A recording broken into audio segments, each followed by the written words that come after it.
গত ৫ আগস্ট বৈষম্য বিরোধী আন্দোলনে স্বৈরাচার শেখ হাসিনা দেশ ত্যাগ করলে ওই দিন বিকেলে ময়মনসিংহের মুক্তাগাছার ঘোগা ইউনিয়নে ১৫টি বাড়ি ও ব্যবসা প্রতিষ্ঠানে হামলা, ভাঙচুর, অগ্নিসংযোগ এবং লুটপাট হয়। ভয়ে গা ঢাকা দেন আওয়ামী লীগের নেতাকর্মীরা। তবে সরকার পতনের ৪ মাসেও বন্ধ হয়নি লুটপাট। ফের ২৪ নভেম্বর ভোররাতে খাগড়জানা গ্রামের ইটভাটায় হামলা, ভাঙচুর করে চালানো হয় লুটপাট। এতে অংশ নেন অন্তত ৩ শতাধিক মানুষ। এ সময় লুট করা হয় নানা সরঞ্জামাদি। ৬০০ মানুষ হবো কমের পক্ষ, এগুলি মিশিং আছিল, পরে খোলার যত ভারী ভারী জিনিস আছে কোনো জিনিস থইছে না।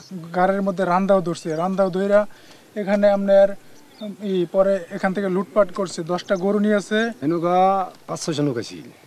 আইয়া আনে এখানে বাইরে টেরিয়া সব বাইরেছে, বাইরে ভাঙিয়ে ভাঙচুর কইরা পড়ে গেছে। বাড়ি ঘরে হামলা, ভাঙচুর ও অগ্নিসংযোগের পর ফের লুটপাট হওয়ায় পথে বসার উপক্রম হয়েছে পরিবারগুলোর। টিকে থাকতে সরকারের সহযোগিতা চান তারা। 15 লাখ টাকা চাঁদা চাইছে, তারপরে মারধর করছে ম্যানেজারে। মারধর কইরা কাগজপাতি, ফাইল টাইল যা আছিল অফিসের ভিতরে সব নিয়ে গেছে। 5 থেকে পরে তো আমাদের বাড়িতে অনেক হামলা হচ্ছে। এর আগে ওই যে শনিবারে বাইরে হয়ে গেছে বাসা, আবার যে কালকে আমনেরি করছে।